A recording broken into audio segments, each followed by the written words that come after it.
Welcome to Context. I'm Brad Harris. Thank you to everyone who supports this show on Patreon. If you'd like to help support this content and access bonus episodes, head to patreon.com/Brad Cole Harris.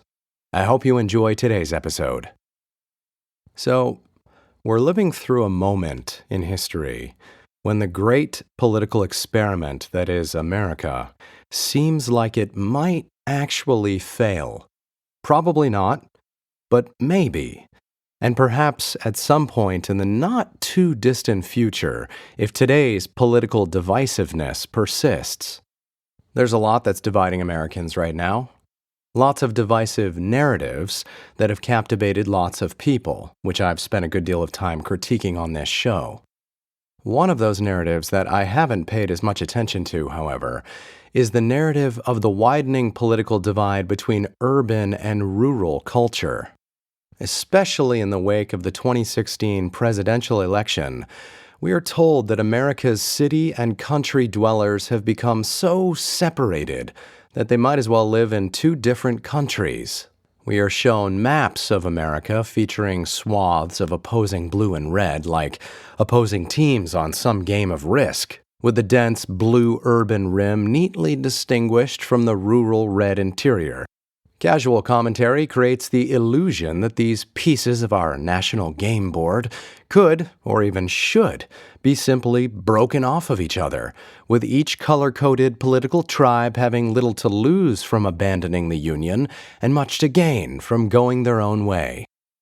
Yet, that narrative turns out to be historically ignorant.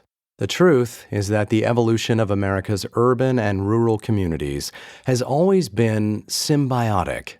Neither could flourish without the other. The neat little color coding promulgated by political pundits belies the intimate economic and logistical connections between urban and rural that enable each other's way of life.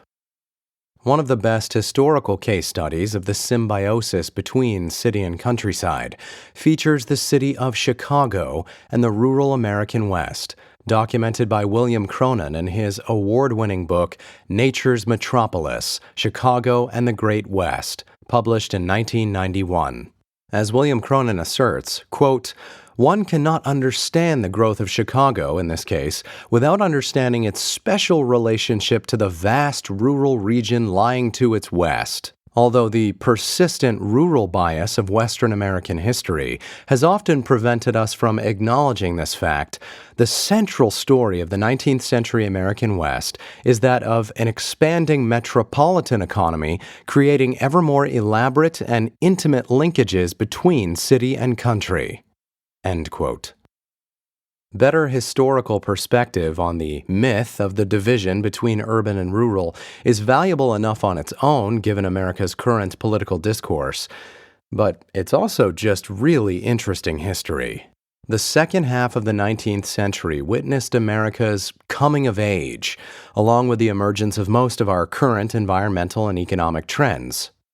In only 35 years between the end of the Civil War in 1865 and the dawn of the 20th century, America's modern industrial and commercial character was formed, featuring, as Cronon points out, quote, "The great cities that house so many of us, the remarkably fertile farmlands that feed us, the transportation linkages that tie our nation together, the market institutions that help define our relationships to each other and to the natural world that is our larger home. The 19th century saw the creation of an integrated economy in the United States, an economy that bound city and country into a powerful national and international market." End quote. At the heart of that formation was the reciprocal development of urban and rural communities that linked America's vast stretches of farms, ranches, mines, and forests to America's cities like Chicago and New York. The popular assumption that the city and the country are economically isolated from one another and therefore culturally independent is a fallacy. They comprise critical parts of a whole system designed to support modern human flourishing. No matter how tech sector focused certain cities may have become in our own day, it remains true that none could exist without the rural landscapes surrounding them, which provide all the raw materials and food on which both urban economies and basic human survival have always depended. Symbiosis in the other direction may seem less obvious, but rural life depends just as much on cities for market integration, a place to sell corn and cattle and timber and minerals and oil and everything else cultivated and dug from the land, along with a backflow from the city of more economically advanced products and services, from finance to computers. Chicago epitomized this dynamic in the 1800s, quote, exploding in 2 or 3 decades from a trading post to a metropolis.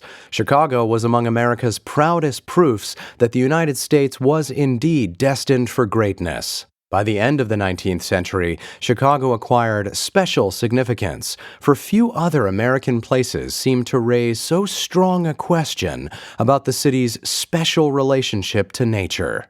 End quote. For nearly 150 years, Chicago, like a phoenix of industrial power rising from an endless sea of surrounding prairie, has symbolized the popular assumption of a stark urban-rural divide, both physically and culturally. In his 1898 novel, The Gospel of Freedom, author Robert Herrick wrote that, quote, when you're in Chicago, you are cut off by a vacuum, as it were, from the surrounding world. The city is made of man, and like all man's works, it stands as a stupendous piece of blasphemy against nature. End quote.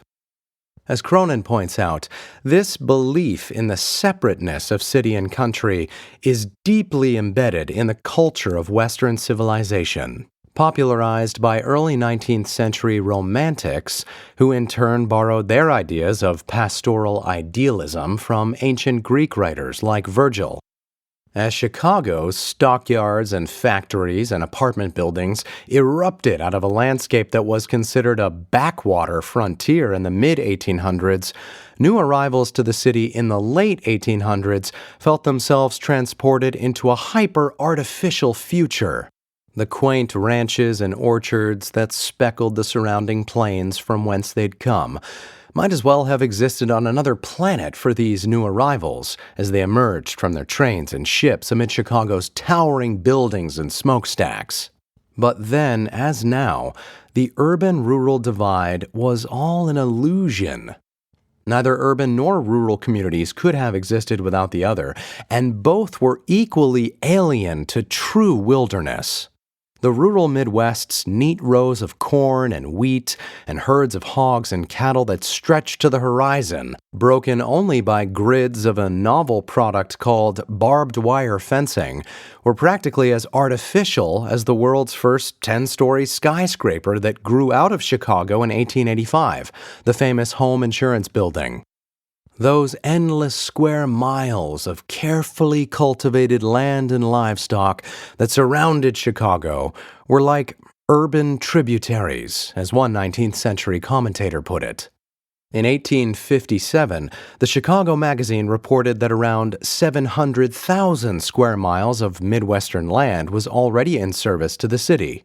700,000 square miles that were only settled and cultivated in the first place because of Chicago's vast commercial appetites. Frederick Jackson Turner, an American historian of the early 20th century who presented his famous frontier thesis about the significance of the American frontier in American history, convinced generations of Americans that the American frontier was the antithesis of urban, a pristine wilderness that was destined to be replaced by cities over time in an evolutionary process that started with farms and ended with skyscrapers.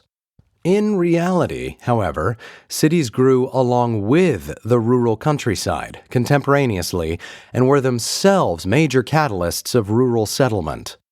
As Cronon critiques him, quote, Turner spread the idea of frontier log cabins and sod houses as if they constituted a world unto themselves, but he later acknowledged that those who dwelt in such places needed to sell the fruits of their labors, Great cities like Chicago, he realized, were where all of the forces of the nation ultimately intersected. Urban markets made rural development possible. End quote. For most Americans throughout the 19th and 20th centuries, the discovery, purchase, and cultivation of land meant connecting the value of that land to a regional, national, or even international market. Certainly by the middle of the 1800s, very few communities in America, even among the most remote, were self-sustaining. And absolutely no cities could grow independently of their hinterland. In an era prior to digitization, the physical stuff of nature, the raw materials of modern life, were absorbed by American cities from thousands of primary producers across the land and sea and fed into the commercial machinery of hundreds of urban manufacturers that would transform those raw materials into countless modern products. As the main conduits of that commerce, cities were almost always located at logistically advantageous geographic hubs of regional and global trade. Chicago aspired to this reputation, with its location at the regional hub of Midwestern trade on the shore of Lake Michigan, offering water access all the way to New York City and the Atlantic Ocean via the Erie Canal, although its early troubles with drainage belied its later success. So, zooming out in time, for over 10,000 years since the last ice age, water had tended to drain south out of Lake Michigan, down the Illinois River, and into the Mississippi. But more recently, for only a few thousand years or so leading up to Chicago's settlement, Lake Michigan's main drainage shifted northeast, emptying out into Lake Huron instead. Even so, Lake Michigan's high water level during its annual springtime thaw continued to shed millions of gallons of excess runoff south across a lazy network of marshes and streams right through the future site of Chicago. The ground became completely saturated each spring, and proper drainage was a nightmare in the burgeoning city.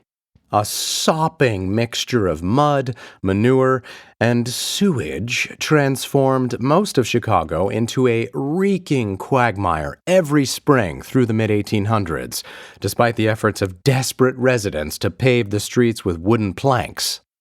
As Ralph Waldo Emerson complained on a visit there in 1853, quote, "In Chicago, it rains and thaws incessantly, and if we step off the short street, we go up to the shoulders, perhaps, in mud." End quote.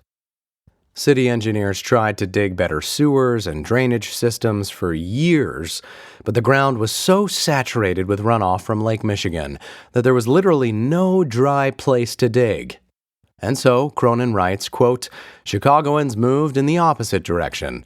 If they could not lower the drainage system, they would have to raise the city. Starting in 1849, the City Council passed a series of ordinances requiring that the grade levels of streets be raised anywhere from 4 to 14 feet. The process took 2 decades and required that large buildings weighing many thousands of tons be lifted by dozens of men turning dozens of jacks in unison so that new foundations could be built underneath." End quote. Whew, what a nightmare. For mid-19th century critics, raising the entire city of Chicago out of the mud may have seemed like too much effort to be worth the trouble. St. Louis to the south and Toledo to the east seemed nearly as geographically primed for commercial growth anyway. But Chicago's commercial geography did have the advantage of being the most natural nexus of both Western and Eastern trade. Quote, "The farmers chose Chicago as their market destination because they received more cash for their crops there, and because they could buy more and better supplies at lower prices. River towns in the interior, Peoria, Springfield, even St. Louis, did not have the cheap lake transportation to the east that gave Chicago its price advantage. With cash safely in hand, farmers could wander the crowded streets to visit the hundreds of retail stores, which in number and variety surpassed those of all other towns in the region." No general store back home could compete with what Chicago had to offer. What the farmers found in Chicago was the western outpost of a metropolitan economy centered on the great cities of Europe and the American Northeast. End quote. Chicago merchants gained such a favorable foothold because they could buy goods literally by the shipload at wholesale prices from the Atlantic economy centered in New York City, which were delivered via the Erie Canal across the Great Lakes, and they could also offer wholesale prices when shipping America's western products back east to New York City along the same route. Indeed, without Chicago, America's rural Midwest could never have prospered to such an extent, and without New York City, Chicago never could have either. The next major catalyst for both Chicago's and the rural American West's rapid growth through the second half of the 1800s, of course, was the railroad. The explosion of railroad networks after the Civil War revolutionized the connection between America's hinterland and its metropolitan markets. Suddenly, rural farmers and ranchers no longer needed to work around nature to engage in commerce. They didn't need to wait for the spring thaw or the late summer dry season to move their goods to the city and acquire secondary manufactured goods in return. They could cruise hundreds of miles a day through the snow, through the rain, and most importantly, right over the deepest mud of Chicago's swampland surroundings whenever it suited them, without so much as breaking a sweat. The effect on their ability to sell rural goods into urban markets was profound. By 1877, some 16 miles worth of railroad freight cars, laden with Midwestern hogs and lumber and corn and wheat, were pouring into New York Central Station via Chicago shipping every single day. In the process, the railroads revolutionized time. Towns that once measured their distance to Chicago in days or even weeks could measure it in hours once a local train station opened. And the time of day became synchronized too. As railroads tightened up the links between urban and rural, they tightened up national standards of time as well. Before railroads, most rural towns in America measured time locally. Townsfolk would synchronize their watches with the town clock tower, which itself was seasonally synchronized to noon when the sun reached its highest point in the sky. The official time, even in neighboring towns, tended to vary by several minutes. Railroads made this hyper-local fragmentation of time impractical, in large part because trains riding on the same tracks that kept different time had a deadly tendency to collide. The railroads replaced local time standards to synchronize entire regions of the country. And as railroads obliterated distance and deviations in time, the network of telegraph cables erected along their lines obliterated obstacles to the flow of information, too. As Cronon explains, quote, railroad and telegraph systems would expand in tandem, often following the same routes, and together they shrank the whole perceptual universe of North America. Because people experienced distance more in hours than in miles, New York, Chicago, and the great American West quite literally grew closer as the lines of wire and rail proliferated among them. End quote. The technological innovations of trains and telegraphs caused urban and rural communities across America to become so enmeshed through the second half of the 1800s that the major American railroad companies officially standardized North American time zones in 1883 as we know them today. Now, the railroads may have revolutionized America's economy and culture, but they achieved this merely by supercharging rural communities' ancient aspirations to make farming and ranching and logging and fishing and all other manner of rural business profitable by selling to urban distributors and manufacturers at scale. As one native of Chicago wrote in 1893, quote, "The city has not made the country. On the contrary, the country has compelled the city. Without the former, the latter could not exist. Without farmers, there could be no city." End quote. Point taken. But to be sure, that was an exaggeration. Rural communities needed the city just as much as the city needed them. For example, the thousands and eventually millions of farms and ranches that spread throughout the American West needed lumber to build those houses and barns and fences, but suffered relatively few local forests from which to get it. Chicago lumber merchants supplied them from timber harvested from the North Woods of Wisconsin, Minnesota, and Michigan. Rural communities depended on Chicago-forged steel plows to break the sod. Chicago manufactured guns for protection and hunting. Chicago sewn jackets and boots to stay warm through the winter. Chicago manufactured medicine for people and animals. Chicago liquor, bank loans, lanterns, eyeglasses, pens, paper, countless other products from urban suppliers, in order to maintain any degree of comfort in their espoused rugged individualism on the prairie. What the symbiosis between cities like Chicago and the surrounding countryside like the American Midwest made possible was the fusion of economic prosperity with rugged individualism en masse.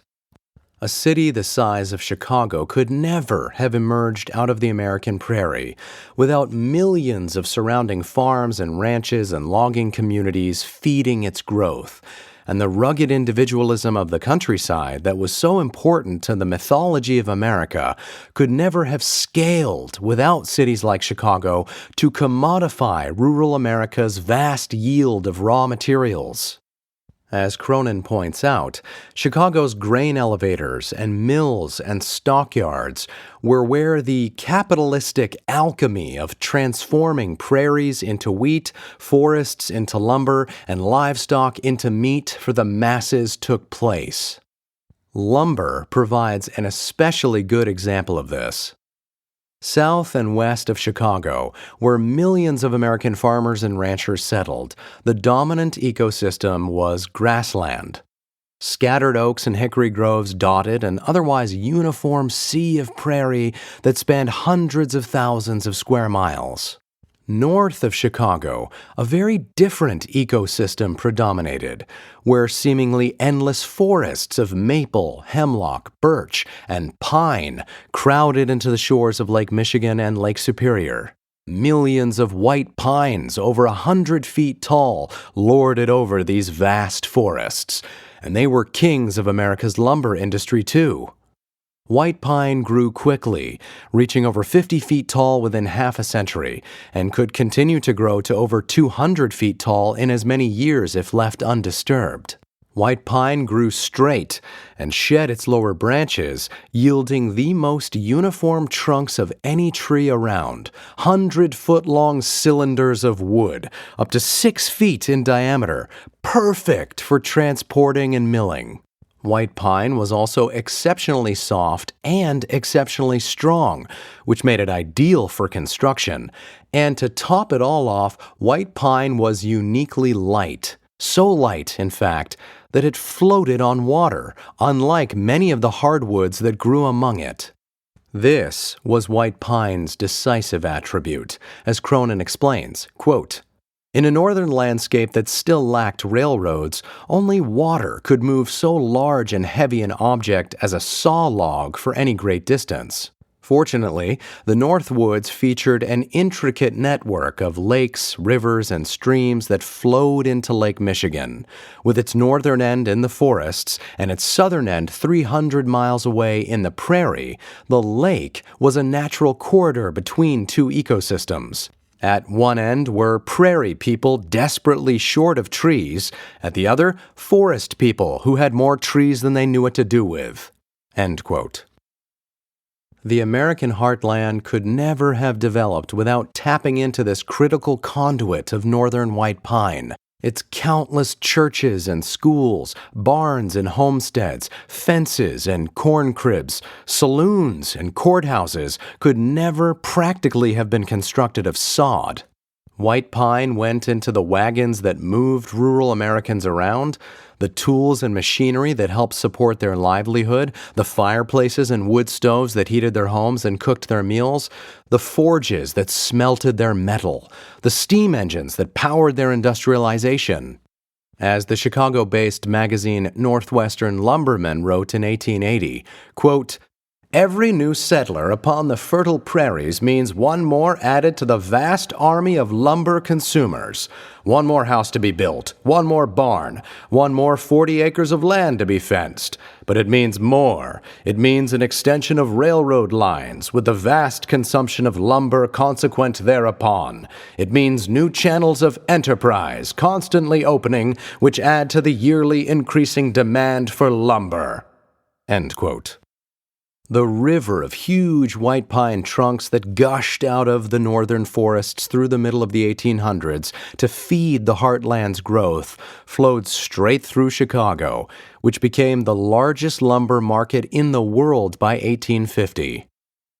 As a Chicago-based correspondent of America's lumber industry wrote in 1874, quote, "No lumber market but this could dispose of an average of 3 million board feet per day." End quote. Chicago became the largest lumber market in the world by concentrating enough capital to afford wholesale lumber from the north at the most attractive prices and to finance a network of railroad distribution fanning out to the south and west. Rural communities that grew up along that railroad network found that lumber coming out of Chicago was both high in quality and highly affordable. The heartland market was simply so large that Chicago's economies of scale offered unbeatable profits to sellers and unbeatable prices to buyers. As Cronon reports, quote, "By 1880, the city's lumber merchants jointly controlled an estimated capital of over 80 million, a sum several times larger than the aggregate capital held by all of the city's banks. The sheer volume of wood its dealers could handle, the variety of assortments they stocked, and their readiness to offer cash to sellers and credit to buyers was unparalleled. In Chicago, lumber supply met lumber demand on an unprecedented scale." End quote. Through the 1860s and 70s, whole towns were being built from Kansas to Wyoming by wood from the north sold through Chicago. And that expansion of America's heartland was only possible in the first place because of the trade in commodities that Chicago facilitated. Railroads could never have profitably extended their lines so far west of the city without cargo to carry both ways. But since wheat and corn flowed mostly east into Chicago and lumber flowed mostly west out of it, the economic viability of the rural American West was secured. Otherwise, America's western settlements, from Kansas City to Denver, would have lingered on in primitive, wagon-fed isolation far longer. Just as rural communities may be ignorant of urban culture and economics, urbanites may be entirely ignorant of the rural logistics involved in producing basic necessities like food and fuel. Despite these apparent gaps, however, the truth is that city and country have always been logistically and economically, if not always politically, symbiotic. The integration of different markets is fundamental to modern prosperity. We're basically talking about trade here, after all, and trade is what makes advanced civilization possible. The symbiosis between urban and rural goes well beyond any specific city and its hinterland. What distinguishes modern prosperity is the historically exceptional degree of interconnectedness that all urban and rural communities alike have achieved, despite how provincial they may appear on the surface. As Cronon surmises about the history of Chicago and the American West, quote, "Country folk sent grain, lumber, and livestock to Chicago and received in return a nearly endless variety of merchandise. The exotic materials and manufactured goods they purchased with the produce of their land and labor came from all over the world, assembled by Chicago wholesalers for distribution to rural and small-town customers throughout the city's hinterland. This westward flow of merchandise complemented the stream of natural resources moving in the opposite direction. The Iowa farm family who raised corn for cattle purchased from Wyoming and who lived in a farmhouse made of Wisconsin pine, dressed in Mississippi cotton that Massachusetts factory workers had woven into fabric, worked their fields with a plow manufactured in Illinois from steel produced in Pennsylvania, and ended their Sunday meal by drinking Venezuelan coffee after enjoying an apple pie made on an Ohio stove from the fruit of a backyard orchard, mixed with sugar from Cuba and cinnamon from Ceylon. End quote. No matter how digital 21st century progress may appear, the physical stuff that supports modern life still flows vigorously through the tentacles of trade intertwining rural and urban America. In fact, the very same progress in digital technology that has exacerbated the illusion of the urban-rural divide is now enabling more and more urbanites to untether their economic prosperity from urban spaces, further blurring the line between city and country. The narrative of two Americas, one urban and the other rural, remains as historically misguided as it is unproductive. The interesting cultural differences between city and country make America dynamic, not necessarily divided, and those differences have contributed far more to America's economic strengths than to America's political weaknesses. In that sense, history is reassuring.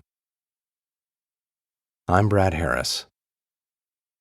So long.